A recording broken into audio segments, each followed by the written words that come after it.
नमस्कार सांग मैंने जय श्री जगन्नाथ। आशा करुँच आपण मैंने बहुत भल थे मु भी बहुत भलरे अच्छी। तो सांग मैंने आज आपण मानक गोटे ड्रिंक नहीं कि आसी जोटा कि आपण मैंने चा कहींपारे। अपराजिता फूल को आम चा बन केमती पीऊँ। तो सांग मैंने भिडटी स्टार्ट करने पूर्व आपण मानक अपराजिता टी विषय टीर बेनिफिट विषय कहूँ। आपण मानकर हेयर फॉल होते हेयर फॉल कंट्रोल हम देन आपण मानक स्किन ग्लो करिवो। तो सांग मैंने आम घर पाखे जनक बाड़ी रे थिला अपराजिता फूल फास्ट मुझे धोईकी नहीं आसी। देन ये गैस रे मु पानी गोटे ग्लास पानी को गरम करदेली। देन फूल को धोईकी रखी ताकू आड करदेली। फूल एवं मोर फुटी आसला।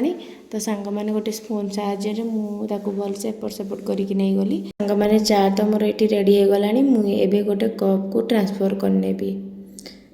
गोटे छाणी रे आकु फास्ट कप्रे छाणी नबा। देन से 2 चमच महू सांग मैंने ये मु चीनी को आड करनी। आपण मैंने चाहिए भी चीनी को आड करें।